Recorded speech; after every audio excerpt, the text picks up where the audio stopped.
Hi friends, welcome to the next session of Standard 11th English. Now we are going to learn about unit number 2. Last લેક્ચરમાં આપણે function એક complete કર્યું અને પહેલું unit પણ complete કરી નાખ્યું છે. હવેના સેશનમાં આપણે આગળ જઈશું. હવે આ સેશનમાં આપણે યુનિટ નંબર 2માં રીડ નંબર 1 શરૂ કરીએ. યુનિટ 2 જે છે એમાં 3 રીડ આપેલા છે. પહેલું રીડ છે ઓટોફેબ ટેકનોલોજીનું છે. બીજું રીડ જે છે આપણને પ્રણવ મિસ્ત્રીએ જે કાંઈ નવી નવી શોધ કરી છે એના વિશે છે. અને ત્રીજું રીડ જે છે એ આપણને પોયમ આપી છે. Okay, then first read start કરીએ. Autofab technology. આ ઓટોફેબ ટેકનોલોજી એવી રીતે આપણને અહીંયા બતાવવામાં આવી છે કે મનુષ્યો તેમની પાસે રહેલી ઘણી બધી વસ્તુઓથી સંતુષ્ટ હોતા નથી. આ સંતોષ ન હોવાના કારણે કોમ્પ્યુટર પર વસ્તુઓનું સર્જન કરી શકાય છે. એને ઓટોફેબની પ્રક્રિયા કહેવામાં આવે છે. આ પ્રક્રિયા છે ભંગારની ચીજ વસ્તુઓ હોય, મતલબ આપણે નકામી કરી દીધી છે, ભંગારમાં આપી દેવાની છે એવી ચીજ વસ્તુઓ હોય એમાંથી ત્રિપરિમાણીય વસ્તુઓનું સર્જન પણ કરી શકાય છે. આ ઉદ્યોગના ઘણા બધા લાભ પણ છે, એ પણ આપણને અહીંયા સમજાવ્યું છે. ઓટોફેબ પદ્ધતિઓના વિકાસથી કાચા માલનું સ્વરૂપ જાણે બિન અગત્યનું થઈ જશે. એટલે કે ઓટોફેબના કારણે પછી આ એક એવી પ્રક્રિયા છે કે તમે જૂનામાંથી નવું બનાવી શકો, બરાબર? તો પછી કાચા માલની જરૂરિયાત ઓછી થઈ જશે. પછી આ એક એવી અદ્યતન ઓટોફેબ પ્રક્રિયા છે કે જેના કારણે આ પ્રક્રિયામાં મૂળ વસ્તુ જે છે એને પરમાણુ રચના બદલી અને નવી પરમાણુ રચના બનાવી અને નવું મશીન બનાવવામાં આવે છે. અને ગમે તે વસ્તુમાં પરિવર્તન પણ કરી શકાય છે. ઓટોફેબ છે એ એક ચમત્કારિક ઔદ્યોગિક ક્રાંતિ કરી શકે તેમ છે. ઓકે, તો નાવ let's start. Imagine yourself in a car showroom. વિચાર કરો કે તમે કોઈ કારના શોરૂમમાં છો. ઇમેજિન એટલે ધારણા કરવી, વિચારી લેવું. You are not happy with any model of cars in the showroom. કારના કોઈ પણ શોરૂમમાં તમને કારના શોરૂમમાં તમે આજે છો એ શોરૂમની કોઈ પણ કારનું મોડલ તમને ગમતું નથી. Now you work on a computer and create your dream car on the screen. હવે તમે ઘરે આવીને કોમ્પ્યુટર પર કામ કરો છો અને તમારી ડ્રીમ કાર જે છે એને ક્રિએટ કરો છો. Next week you get delivery of a car fabricated exactly like your design. અને નેક્સ્ટ વીકમાં જ તમને તમારી ડ્રીમ કાર કે તમે જે કોમ્પ્યુટર પર બનાવી હતી એવી ડિઝાઇન જે છે એનાથી બનાવેલી ફેબ્રિકેટેડ એટલે બનાવેલી કારની ડિલિવરી તમે મેળવી શકશો. Such magic is possible through a process known as automated fabrication. આ પ્રકારનું મેજિક જે છે એ એક પ્રોસેસ દ્વારા શક્ય છે. પ્રોસેસ એટલે પ્રક્રિયા, થ્રુ એટલે દ્વારા,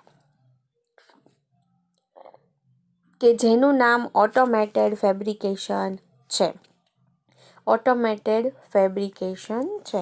હવે આ પેરેગ્રાફમાં આપણને એમ સમજાવ્યું કે વિચાર કરી લો કે તમે કોઈ એક જગ્યાએ વસ્તુ ખરીદવા ગયા છો. વસ્તુ એટલે મશીન જેવી વસ્તુ, રેફ્રિજરેટર, ટીવી, મોબાઈલ, કમ્પ્યુટર કે પછી વોશિંગ મશીન, કાર, સ્કૂટર વગેરે વગેરે. આવી વસ્તુ ખરીદવા જાઓ ને તમને એકય મોડેલ ન ગમે, બરાબર? તમે તમારી જાતે કોમ્પ્યુટર પર ડિઝાઇન કરો કે એને આમાં કઈ વસ્તુ વાપરવી એ બધું નક્કી કરીને એમાં ફિટ કરી દો તો તમારી પાસે નેક્સ્ટ વીક જ એવી વસ્તુ જે છે એની ડિલિવરી થઈ જાય. આવું એક મેજિક છે. મેજિક થઈ શકે તેમ છે.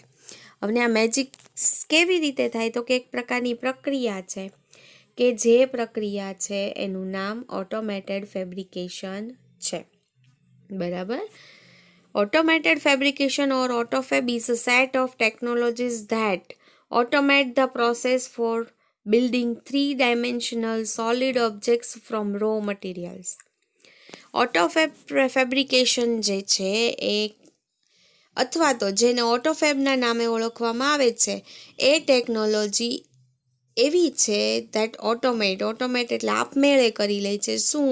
તો કે the process for building 3 dimensional solid objects from raw materials. Building એટલે બનાવવું, 3 dimensional એટલે ત્રિપરિમાણિક, સોલિડ ઓબ્જેક્ટ્સ એટલે કે ઘન પદાર્થો બનાવવાના, અને રો મટીરિયલ્સ એટલે કાચો માલ.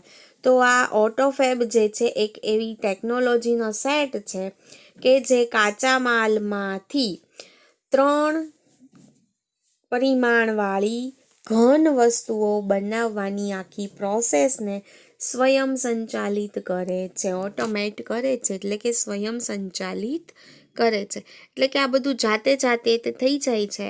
એને જ તો ઓટોફેબની પ્રક્રિયા કહેવામાં આવે છે. આગળ જઈએ. This industry uses solidification of polymers, powders and other raw materials guided by designs drawn on ordinary computers. આ પ્રકારનો ઉદ્યોગ જે છે એ સોલિડિફિકેશન કરે છે. શેનું સોલિડિફિકેશન? તો કે પોલિમર્સ, પાવડર્સ અને અધર રો મટીરિયલ્સ, એટલે કે પોલિમર્સ નામની કોઈ ચીજ વસ્તુ આવશે, પાવડર આવશે, અને બીજા કાચા માલનો ઘનીકરણ કરી. સોલિડિફિકેશન કરવું એટલે શું? ઘનીકરણ કરવું. ઘનીકરણ કરવાની પ્રક્રિયા ઉપયોગમાં લે છે. અને આ કેવી રીતે ઉપયોગમાં લેવી? તો કે guided by designs drawn on ordinary computers. બરાબર, કે જે સામાન્ય કમ્પ્યુટર પર જે ડિઝાઇન બનાવવામાં આવી છે એના પરથી ગાઈડન્સ લઈ અને એ સોલિડિફિકેશન એટલે કે વસ્તુઓને ઓગાળી પછી એનું ફરીવાર ઘનીકરણ કરે છે. સાથે પોલિમર્સ અને પાવડર્સનો પણ ઉપયોગ કરે છે. આ રીતે આ ઉદ્યોગ છે એ એક વસ્તુમાંથી બીજી વસ્તુ બનાવે છે. Now it will be possible for human beings to acquire power to manipulate the properties of matter. હવે આજના સમયમાં એ શક્ય બની ગયું છે કે હ્યુમન બીઇંગ્સ જે છે, માણસો જે છે, એની પાસે એક એવો પાવર આવે કે જેથી કરીને કોઈ પણ મેટર છે, મેટર એટલે પદાર્થ, એની પ્રોપર્ટી જે છે એને મેન્યુપ્યુલેટ કરે. પ્રોપર્ટી એટલે એના ગુણધર્મો. મેન્યુપ્યુલેટ કરવું એટલે કે એમાં પરિવર્તન કરવું, એને વિસ્થાપિત કરવા. બરાબર. તો આ પ્રક્રિયાના કારણે માણસોની અંદર શક્ય છે કે એવો પાવર છે એ માણસો મેળવી શકશે, જેથી કરીને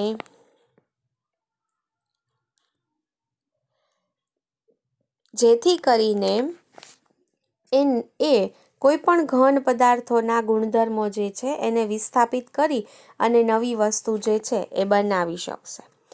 Autofab is now creating opportunities for manufacturers to satisfy the unique needs of customers.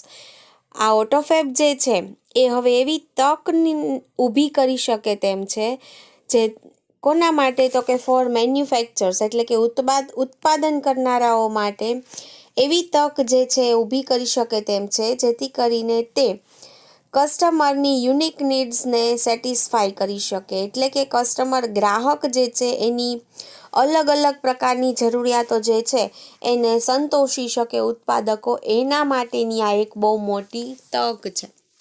હવે સમજો કે ઉત્પાદકો હોય, કારના ઉત્પાદક છે ચલો, અથવા તો ચલો સમજી લો વોશિંગ મશીનના ઉત્પાદકો છે. કોઈ એમ કહે કે ફ્રન્ટમાં ટબ ફરે એવું જોઈએ, કોઈ એમ કે ઉપરથી જોઈએ, કોઈ એમ કે બધું એની જાતે થઈ જવું જોઈએ, કોઈ એમ કે નહીં ચલો આમાં આ પ્રકારનું ફેબ્રિકેશન ન વાપરવું જોઈએ. તો આ બધી બાબતોને સંતોષવા માટે બધા માટે અલગ અલગ એને મોડલ્સ તૈયાર કરવા પડે. અને મોડલ્સ તૈયાર કરવા માટે ઓટોફેબ ટેકનોલોજી કામમાં આવે છે.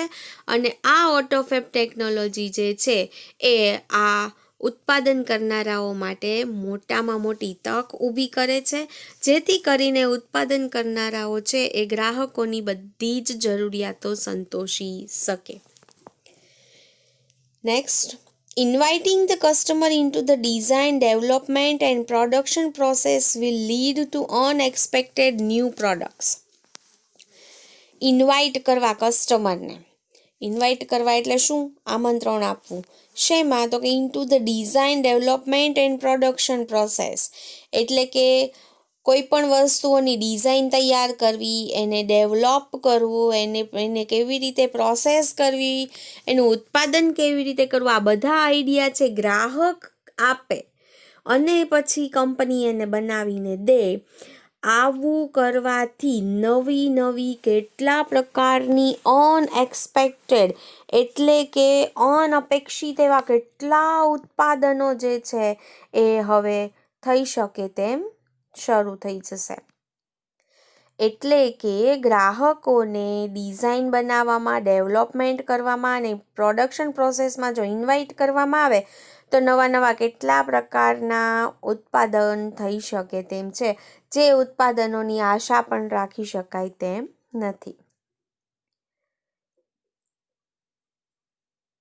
The AutoFab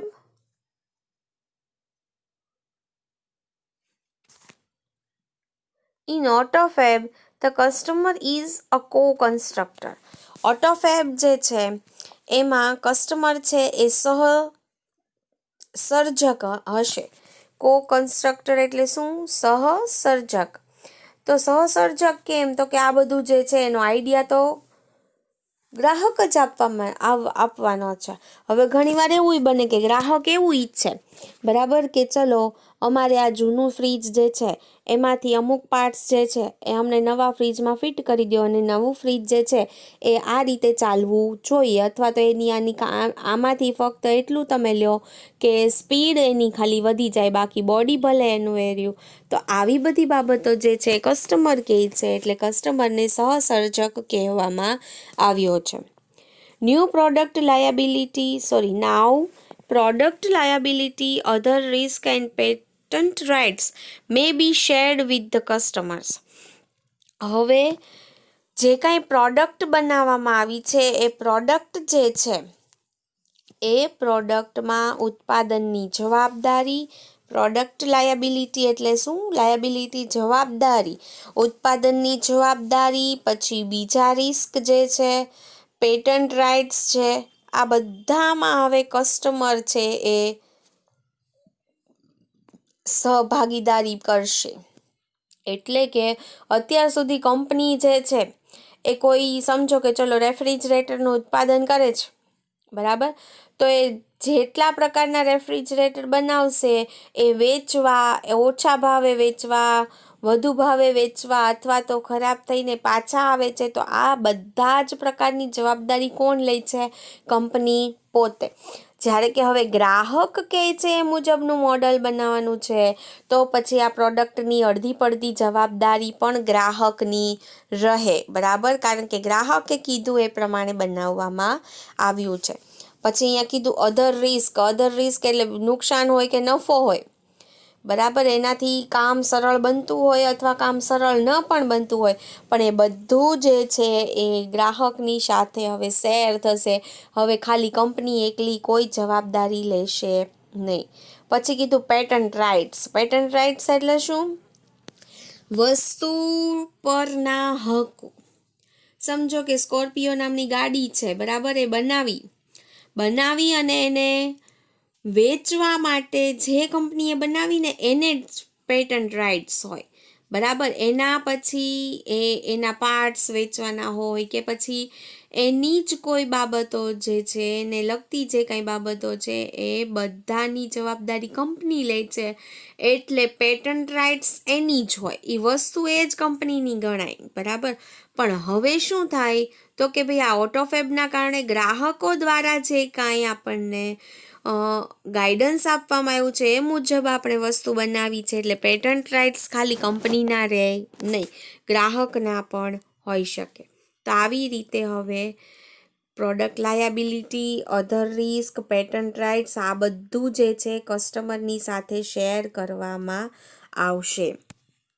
Automated fabrication will have a dramatic impact on society. Automated fabrication જે છે એ હવે સમાજ પર બહુ મોટો જોરદાર પ્રભાવ પાડી શકે તેમ છે.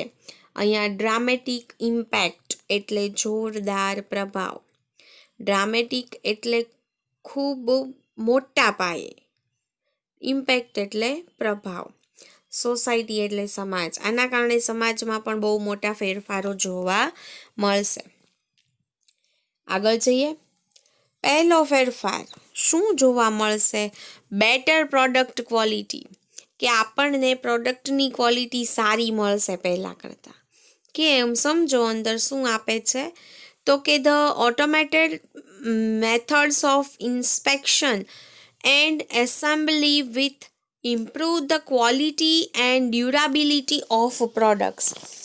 હવે એમ કહે છે કે પ્રોડક્ટ જે કંઈ આપણે બનાવીએ છીએ એ પ્રોડક્ટની ઝીણવટભરી તપાસ અને યંત્રના ભાગોને સુવ્યવસ્થિત રીતે સંયોજનની સ્વયંસંચાલિત પદ્ધતિઓ ઉત્પાદિત વસ્તુઓની ગુણવત્તા અને ટકાઉપણું સુધારશે. સમજો પહેલાં અહીંયા શું કીધું આપણે શાંતિથી સમજીએ. The automated methods of inspection. Inspection એટલે શું? એની ચકાસણી કરવી. Assembly will improve the quality. Assembly એટલે શું? તો કે યંત્રના ભાગો જે કંઈ છે, જે મશીન બનાવવામાં આવે છે એના ભાગોને એકબીજાની સાથે સુવ્યવસ્થિત રીતે એને ગોઠવવા. એના કારણે વસ્તુઓની ગુણવત્તા અને વસ્તુઓનું ટકાઉપણું સુધરી જવાનું છે. બરાબર. ઇમ્પ્રૂવ એટલે સુધરવું, ક્વોલિટી એટલે એની ગુણવત્તા, અને ડ્યુરાબિલિટી એટલે ટકાઉપણું સુધરી જશે. હવે વસ્તુ છે વધુ ટકશે. One effect is that cars, televisions, refrigerators, etc. તો કે આવી બધી જે કંઈ વાત થાય છે કે ભાઈ પ્રોડક્ટ છે એની ક્વોલિટી, એની ડ્યુરાબિલિટી વધશે, તો આ બધાની ઇફેક્ટ સૌથી વધારે કોની પર પડશે? તો કે કાર્સ, ટેલિવિઝન, રેફ્રિજરેટર. હવે એ શું અસર પડશે? તો કે one effect is that car, televisions, refrigerators etcetera will last much longer than earlier models, therefore there will be decline in need for replacement. એટલે કે આવી બધી જે વસ્તુઓ જે છે એ લાંબો સમય ચાલશે. લાંબો સમય ચાલવાના કારણે જે કાંઈ રિપ્લેસમેન્ટ કરાવવાનું હતું વારંવાર, એ રિપ્લેસમેન્ટની હવે જરૂરિયાત ઘટી જશે. રિપ્લેસમેન્ટ કરવું એટલે બદલી કરાવવી, એક વસ્તુ આપીને બીજી લેવી. તો આ જે છે એ ડિક્લાઇન થશે. ડિક્લાઇન થવું એટલે ઘટી જવું. નીડ એટલે જરૂરિયાત. તો અહીંયા આગળ આ નીડ ઘટી જશે કારણ કે વસ્તુઓ હવે લાંબો સમય ચાલશે. ઓકે, દેન હવે નેક્સ્ટ જોઈએ કે બીજો ફાયદો શું છે.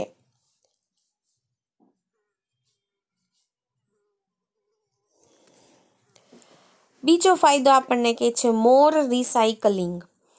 રિસાયકલિંગ એટલે શું એ તમને ખબર છે, બરાબર? કે એક વખત વપરાઈ ગયેલી હોય કે એવી કોઈ વસ્તુઓ હોય, બરાબર, એને આપણે ફરીવાર નવી વસ્તુ બનાવવામાં વાપરીએ અને રિસાયકલિંગ કહેવાય. તો સમજો અંદર આપણને શું આપ્યું છે? મોર રિસાયકલિંગ એવું ટાઇટલ આપ્યું. બીજી અસર સમાજ પરની. હવે વધુમાં વધુ રિસાયકલ થતું જોવા મળશે. તો કે instead of buying the latest model of a car or throwing away on an old toaster, the customer will return their older models and get back new models fabricated from that old stuff. સમજો કે કોઈ car છે એનું લાસ્ટેસ્ટ model હાવ ખરાબ થઈ ગયેલું જૂનું model જે છે, અથવા તો કોઈ ખરાબ થઈ ગયેલું જૂનું ટોસ્ટર છે, આ જે છે એ ફેંકી દેવું, એના બદલે આ બંનેને તમે આપો કોઈ કંપનીને અને એ કંપની છે તમને પરત આપશે. પણ શું પરત આપશે? તો કે આ જ જૂના મોડલમાંથી નવી વસ્તુ, આ જ જૂના માલ સામાનનો ઉપયોગ કરી અને તમને નવું મોડલ્સ બનાવી દેશે. બરાબર. હવે અહીંયા સ્પેલિંગ ટીક માર્ક કરો. ઓલ્ડ સ્ટફ એટલે જૂનો માલ સામાન, ફેબ્રિકેટેડ એટલે બનાવવું, ગેટ બેક એટલે પાછું મેળવવું. બરાબર. તો આ બધી બાબતો છે. આવી બધી જૂની વસ્તુઓ તમે કંપનીને આપો ને એમ કહો કે મારે આટલી જરૂરિયાત છે એ મુજબનું આમાંથી બનાવી દો, એટલે કંપની છે તે બનાવી દેશે. એટલે શું? બદલી થશે નહીં, પણ તમે આપી અને એનું એ જ પાછું મેળવી શકશો. એટલે અહીંયા રિસાયકલિંગ કરવાનો કોઈ પ્રશ્ન થશે નહીં. There will be recycling of materials in new ways. હવે મટીરિયલ્સ જે છે એ માલ જે કાંઈ મટીરિયલ્સ છે એનું ફરીવાર નવીનીકરણ નવી રીતે કરવામાં આવશે. એટલે કે આ રિસાયકલિંગ નવી રીતે કરવામાં આવશે. ઘણીવાર રિસાયકલિંગ એટલે શું આપણે સમજીએ કે કોઈ વસ્તુ છે, ચલો એને બીજી રીતે ઉપયોગમાં લઈ લઈએ તો પણ એને રિસાયકલિંગ કહેવાય, બરાબર. પણ અહીંયા આગળ કંઈક નવી જ રીત છે રિસાયકલિંગ કરવાની. મટીરિયલ્સ એટલે વસ્તુઓ, પદાર્થ કયો, કોઈ મશીન કયો કે માલ સામાન કયો, બરાબર. This will be a great compensation to environment. આના કારણે પર્યાવરણ માટે આ બહુ મોટું વળતર છે. કમ્પેન્સેશન એટલે વળતર, બરાબર. પર્યાવરણમાં આ બહુ મોટું વળતર છે. કેવી રીતે? તો કે આપણે જે કંઈ જૂનું વાપરેલું પાછું દઈએ છીએ, જો એ ફરીવાર વાપરી શકાય એવું ન હોય અથવા તો પાછું દઈએ પછી કંપની એનો ઉપયોગ ન કરે, બરાબર. આપણે તો નવું ખરીદી લીધું પણ કંપની એનો ઉપયોગ ન કરે તો એ પછી કચરામાં જ જવાનું છે, ભંગારમાં જવાનું છે, અને આ બધાના કારણે પર્યાવરણને બહુ મોટું નુકસાન થાય. બીજી વાત એમ સમજો કે તમે જૂનું આપીને નવું ખરીદો એટલે નવું બનાવવા માટે ફરી પાછી પર્યાવરણમાંથી જ મોટાભાગની વસ્તુઓ જે છે એ આપણે લઈ અને નવા મોડેલ્સ બનાવીએ છીએ. એટલે આ બંને રીતે પર્યાવરણને નુકસાન થતું અટકે છે. હવે થર્ડ ઇમ્પેક્ટ સમાજ પરની શું છે જોઈએ. The return of the village craft worker. કારીગરો જે કાંઈ છે ગામડાના એ બધા પાછા ગામડામાં આવશે. કેમ? તો કે જોઈએ. If mass production less its economic advantage, huge centralized factories would disappear. Mass production એટલે જથ્થાબંધ ઉત્પાદન જે થતું હતું એ હવે ઓછું થઈ ગયું, લૂઝીસ, બરાબર. હવે લૂઝીસ થયું એના કારણે ઇટ્સ ઇકોનોમિક એડવાન્ટેજ, જે માસ પ્રોડક્શન થતું હતું એના કારણે તેને જે આર્થિક લાભો થતા હતા એ ગુમાવાઈ ગયા. કંપની એક સાથે માસ પ્રોડક્શન કરતી, માસ પ્રોડક્શન જથ્થાબંધ એક સાથે કેટલી કાર બનાવી નાખશે, એક સાથે કેટલા રેફ્રિજરેટર બનાવી નાખશે, આમ જથ્થાબંધ બનાવતી અને પછી એ શોરૂમમાં વેચવા માટે કંપની ડીલર્સને મોકલે, બરાબર. તો એના કારણે એને આર્થિક લાભ ઘણો થતો. પણ હવે તો નવી વસ્તુ તો એવી રીતે બનાવવાની નથી, અથવા તો એક સરખી બધી વસ્તુ બનાવવાની નથી. ગ્રાહકો બધા પોતપોતાની રીતે જુદી જુદી ડિમાન્ડ કરે એ પ્રમાણે બનાવવાનું છે, અથવા તો એ આપે જે માલ એને સરખો કરીને પાછો આપવાનો છે. એના કારણે હવે મોટી જે ફેક્ટરીઓ હતી, જો અહીંયા કીધું હ્યુજ સેન્ટ્રલાઇઝ્ડ ફેક્ટરીઝ, મોટી કેન્દ્રીયકૃત થયેલી જે ફેક્ટરીઝ હતી ને એ આખી ડિસઅપિયર થઈ જશે. ડિસઅપિયર થઈ જવું એટલે કે જાણે અદૃશ્ય થઈ જવું. કેમ? તો કે હવે આવી મોટી કંપનીઓનું કાંઈ કામ નથી. હવે આવું નાનું કામ તો કારીગરો પોતે ઘરે બેસી નહીં કરી શકે, એટલે મોટી કંપની બનતી જાય એટલે કંપનીમાં કામ કરતા કારીગરો ત્યાંથી છૂટા થઈ જશે. They will be replaced by smaller and community based facilities. બરાબર છે, ફેસિલિટીઝ. હવે આ મોટી કંપનીઓ જે છે એ બંધ થઈ જશે ને એના કારણે નાની ટુકડીઓમાં નાની કંપનીઓ છે એ બનશે, અથવા તો કોમ્યુનિટી બેઝડ ફેસિલિટીવાળી કંપનીઓ બનશે. એટલે કે બધા પોતાના સમાજમાં ગ્રુપ બનાવીને આવું કામ કરવા લાગશે. એટલે મોટી કંપનીઓમાં કોઈ કામ કરવા જશે નહીં. There will be a continuous decline in the amount of human experts needed to produce material goods. અહીંયા આગળ એક સતત કન્ટિન્યુઅસ ડિક્લાઇન જોવા મળશે. એટલે કે ધીમે એક આખું માનવીઓની જે ચીજવસ્તુઓના ઉત્પાદન માટેની જરૂરિયાત હતી એના પ્રયત્નોમાં સતત ઘટાડો થશે. there will be a continuous decline in the amount of human efforts. બરાબર, માણસોને જે પ્રયત્નો કરવા પડતા હતા એમાં હવે ખૂબ ડિક્લાઇન એટલે કે ઘટાડો જોવા મળશે.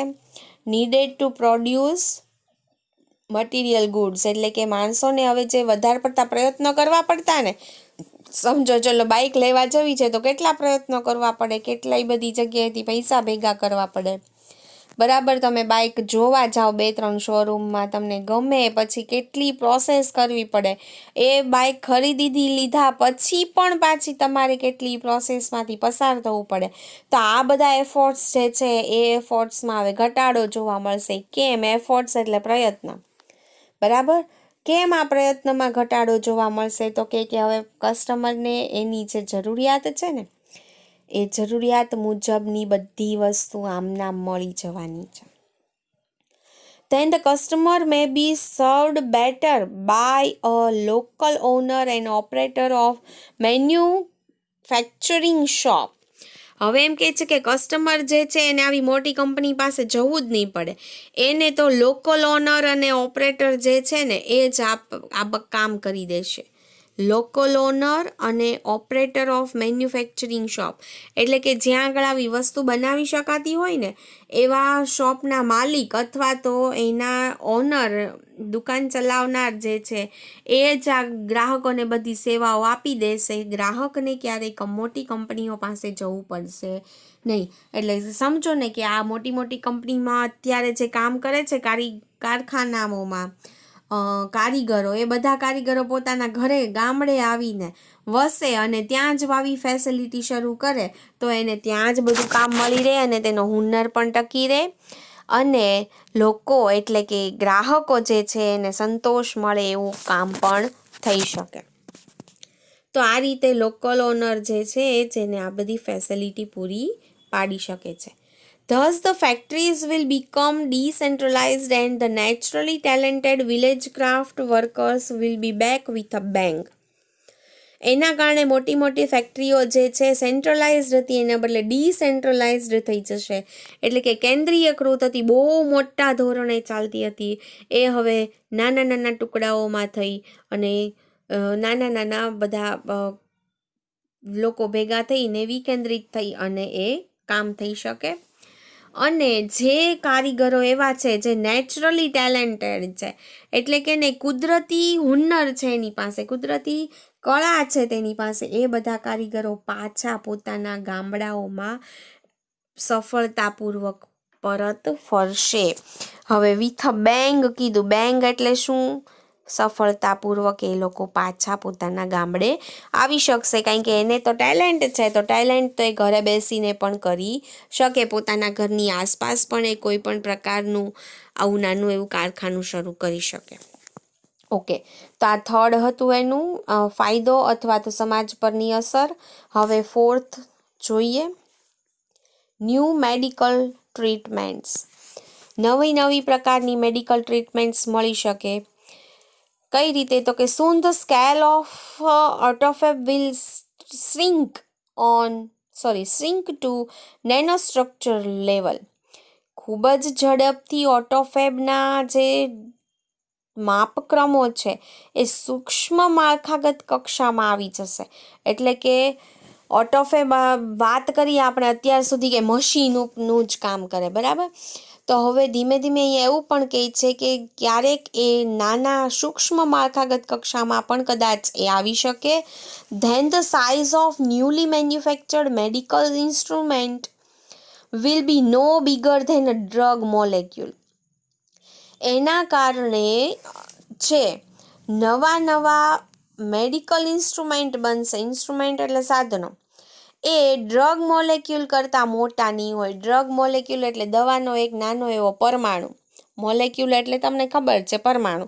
તો અહીંયા આગળ એમ કહે છે કે હવે આ ઓટોફેબના કારણે જે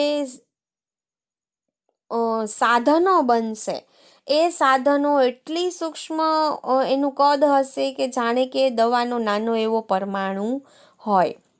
It will be possible to reconstruct retypified tissues and even reversal of matured tissue decay will be done. હવે અહીંયા શાંતિથી ધીમે ધીમે સમજીએ. પહેલાં હું તમને આમ ગુજરાતી કહી દઉં એનું કે રીટાઇફાઈડ જે ટિશ્યુઝ છે એટલે સમર્થિત સજીવ કોષ જે છે એ સજીવ કોષને પુનર્નિર્મિત કરવા, પૂર્ણ વિકસિત કોષને મૂળ સ્વરૂપમાં લઈ જવાનું અથવા તો નાશ કરવાનું આ ટેકનોલોજીના કારણે શક્ય બનશે. બરાબર. જે કાંઈ it will be possible to reconstruct, એટલે કે હવે પોસિબલ બનશે રિકન્સ્ટ્રક્ટ કરવું એટલે પુનર્નિર્માણ કરવું. બરાબર. રિકન્સ્ટ્રક્ટ એટલે પુનર્નિર્માણ કરવું. રીટાઇફાઈડ ટિશ્યુઝ એટલે જે ટિશ્યુ જે છે એ હજી સમર્થ છે, એ કામ કરી શકે તેમ છે, એને પુનર્નિર્મિત કરવા. પછી રિવર્સલ ઓફ મેચ્યોર્ડ ટિશ્યુઝ એટલે કે જે કોષ જે છે, બરાબર, એને પૂર્ણ વિકસિત કરવા અને એને ફરીવાર એના મૂળ સ્વરૂપમાં લઈ જવા. આ બધું જે છે ડીકે વિલ બી ડન, આ બધું જે છે એ શક્ય બની શકશે. ડીકે એટલે નાશ કરવો થાય. બરાબર. એટલે કે જો તમને કોઈ જગ્યાએ વાગ્યું છે, બરાબર, સમજો કે ક્યાંય એક્સિડન્ટ થયું, એકાદો હાથ પગ જે કંઈ છે કપાયો છે, એમાં તમારે જે ટિશ્યુ ખરાબ થયા, કોષ ખરાબ થયા, એ કોષ આપણે એમ કહીએ કે ચલો કોષ ઘણા બધા છે ને ખાલી ઓલું કરવાથી કોષ છે મૃત્યુ પામે. બરાબર. તો એ મૃત પામેલા કોષને નવનિર્મિત કરવા, એટલે કે જો એ કોષમાં હજી એવી ક્ષમતા હોય કે એ આગળ કામ આપી શકે એમ હોય તો એને નવનિર્મિત કરવા. પછી જે કોષ જે છે એ હજી સરખા વિકસિત નથી એને વિકસિત કરવા, કે પછી કોઈ કોષનો નાશ કરવો. આ બધું કામ પણ ઓટોફેબ દ્વારા ભવિષ્યમાં થઈ શકે તેમ છે. The extension of human lifespan will continue. માણસોનું જે જીવનકાળ છે, માનવ જીવનકાળ, એ હવે નિરંતર ધીમે ધીમે વધતો રહેશે. કેમ ભાઈ? જીવનકાળ કેમ વધશે? આપણને ખબર, જીવનકાળ માણસોનો 100 વર્ષનો નક્કી થયેલો છે. બરાબર. પણ આ 100 વર્ષ તો કોઈક જ બરાબર જીવતો હોય. પહેલાંના માણસો બહુ જીવતા, હવે તો 50, 55, 60 એટલાકમાં તો માણસનું જીવન વધીને 70 ત્યાં સુધીમાં તો માણસનું જીવન જે છે એ મોટા ભાગે કમ્પ્લીટ થઈ જતું હોય છે. તો અહીંયા આગળ એમ કહે છે કે આ ઓટોફેબના કારણે જો દવાની અંદર આટલી મોટી ક્રાંતિ આવશે તો માનવનો જીવનકાળ લાંબો થઈ શકે છે. અહીંયા હ્યુમન લાઈફ સ્પાન, માનવ જીવનકાળ, એક્સટેન્શન એટલે વધવું, વધ્યા કરશે. કન્ટિન્યુ એટલે શરૂ રહેશે, વધવાનો શરૂ જ રહેશે. The health of old people will improve. વૃદ્ધ લોકોની હેલ્થ જે છે એ ઇમ્પ્રૂવ થઈ શકશે, એટલે કે તેમાં ધીમે ધીમે સુધારો આવતો જશે.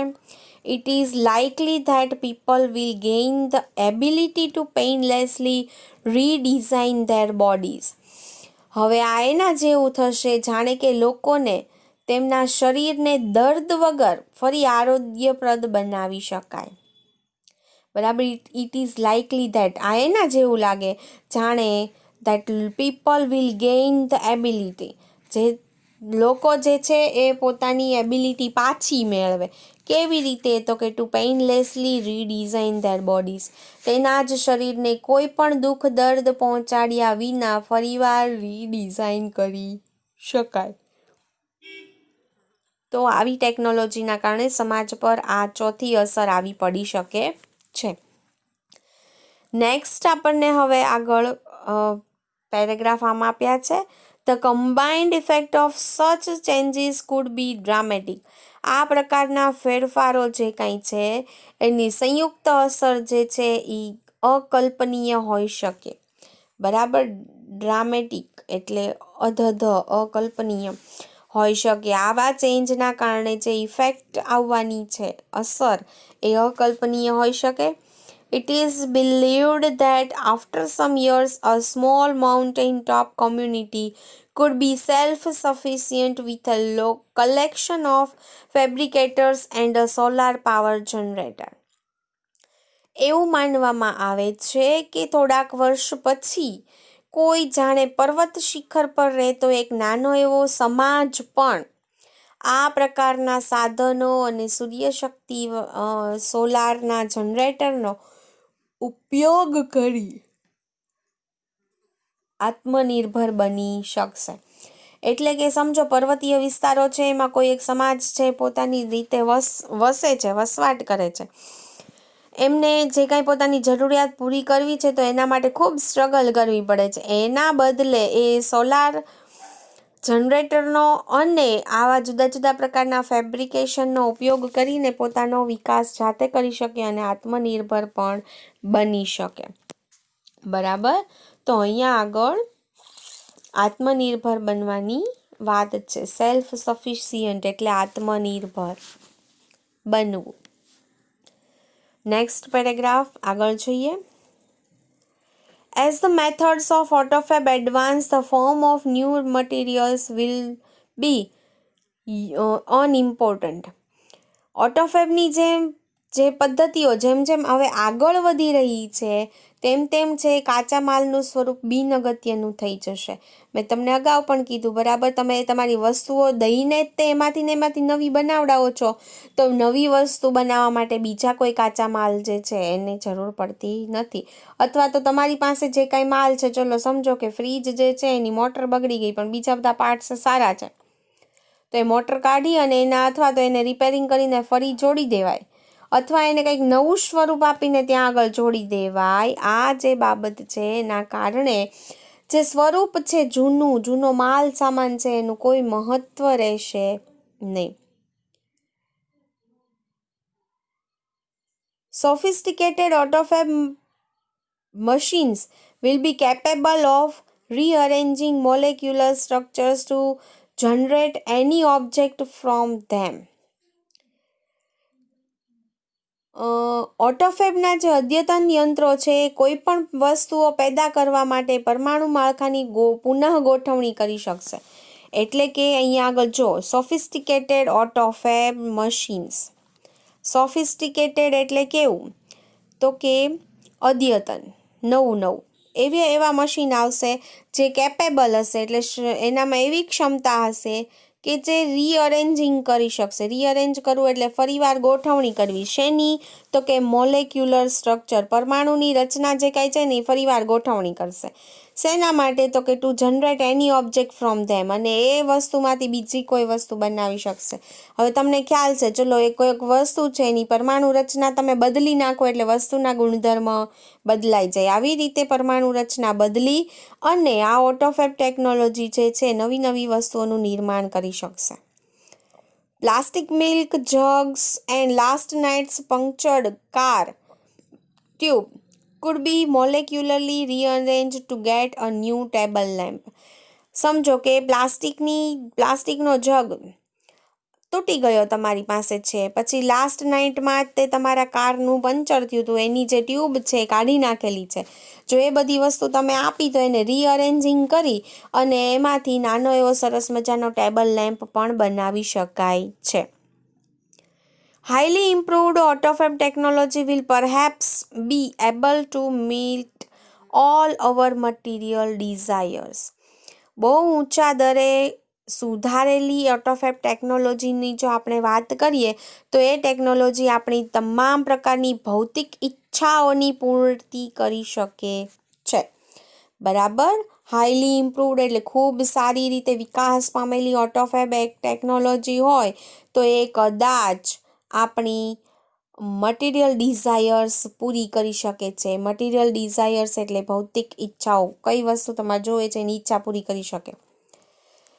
The freedom resulting from these achievements will bring about a golden age of art, music and scientific discovery. આવા પ્રકારની સિદ્ધિથી પરિણામ જે કાંઈ મળવાનું છે એ બધી પરિણામ જે છે એમાં કલા, સંગીત અને વૈજ્ઞાનિક શોધખોળો માટેનો સુવર્ણ યુગ આવશે. એટલે કે આવી કલા હશે ને એના કારણે ટૂંકમાં ઓટોફેબ ટેકનોલોજીના કારણે કલા, જુદા જુદા પ્રકારની, કોઈને ચિત્રકળા આવડતી હોય, કોઈકને મ્યુઝિક આવડતું હોય, કોઈકને ડાન્સ આવડતો હોય, બરાબર, કોઈક સારું વગાડી શકતું હોય. તો અહીંયા આગળ કહે છે કે ભાઈ ચલો આના કારણે આર્ટ, મ્યુઝિક ને સાયન્ટિફિક ડિસ્કવરીમાં ગોલ્ડન એજ આવશે, બરાબર. એટલે કે કલા, સંગીત અને વૈજ્ઞાનિકની શોધખોળોમાં સારો એવો સોનેરી સુવર્ણ યુગ આવશે. But the open question is whether people want such freedom and will rejoice in it. પણ એક બહુ મોટો પ્રશ્ન એ પણ છે કે શું લોકોને આવી મુક્તિ જોઈશે અને શું તેમાંથી તેને આનંદ મળશે? એટલે કે આવું શક્ય હોય તો શું પબ્લિક તેને સ્વીકારશે, બરાબર? એવો મોટો એક પ્રશ્ન પણ છે. It is often found that the greatest satisfaction comes out from getting what one wants, but from working for it. હવે આપણે જીવનમાં ઘણીવાર એવું જોવા મળ્યું છે કે વ્યક્તિ જે છે એને જે કાંઈ જોઈએ છે એમાંથી એને મહત્તમ સંતોષ નથી મળતો, પરંતુ તેના માટે કામ કરવામાંથી એને મહત્તમ સંતોષ મળે છે. હવે વિચારો, નાનું એવું બાળક છે, એને તમે તૈયાર રમકડું લાવીને આપો, એની કરતાં એની સામે જ અથવા તો આપણે બનાવતા જઈએ ને એ આપણી સાથે બીજું બનાવતા જાય, એમ 2 મોડલ બને, પોતે જાતે જે બનાવ્યું હશે ને એમાં એને બહુ મજા આવશે. તો આવી જ પ્રકૃતિ બધાની છે, મોટા હોય કે બાળકો હોય, બરાબર. એટલે જાતે મેળવવાનો, જાતે બનાવવામાંથી આનંદ એને વધારે મળે છે, નહીં કે સીધી વસ્તુ મેળવી લેવામાંથી. The greatest challenge facing humanity as we proceed into the age of automated fabrications is to find a meaningful use for ourselves. હવે આપણે સ્વયં સંચાલિત ઉત્પાદનના યુગમાં પ્રવેશી રહ્યા છીએ. ત્યારે માનવ જાતની સામે એક બહુ મોટો પડકાર છે, અને એ પડકાર કયો છે? તો કે આપણા માટે સાર્થક ઉપયોગ કરવો કે નહીં એ નક્કી કરવું, બરાબર. આવી ટેકનોલોજી તો ઘણી બધી આવે, તો આ ટેકનોલોજીનો મિનિંગફુલ યુઝ કરવો જોઈએ. એને આડા રસ્તે નહીં પણ એને સાચા રસ્તે ઉપયોગ કરવો, અને આ ઉપયોગ કરવા માટે માણસોની સામે એક બહુ મોટી ચેલેન્જ છે, એક મોટો પડકાર છે કે આ વસ્તુને તમે સારી રીતે અને સાચા રસ્તે વાપરો. આપણે ઘણીવાર જોઈએ છીએ ઘણી બધી ટેકનોલોજી એવી છે જે માણસને ખૂબ આગળ લઈ જાય છે, પણ એ ટેકનોલોજીનો ઉપયોગ ગુનાઓ કરવામાં પણ થાય છે. તો આવું થવું જોઈએ નહીં, સાચા રસ્તે અને એનો મિનિંગફુલ યુઝ થવો જોઈએ. ઓકે, દેન અહીંયા આગળ આપણે આપણું રીડ કમ્પ્લીટ કર્યું, બરાબર.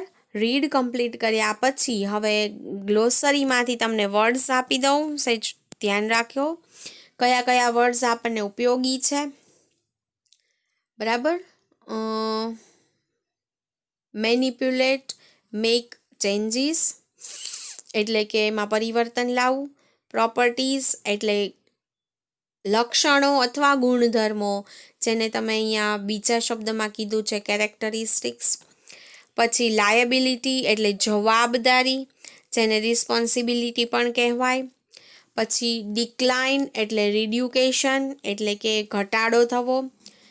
પછી કમ્પેન્સેશન એટલે ફાયદો થવો, જો અહીંયા બેનિફિટ અથવા રીપેરેશન આપ્યું છે. પછી બેંગ એટલે સડનલી, અચાનક જ અથવા તો બહુ મોટી સંખ્યામાં એવું કહેવાય.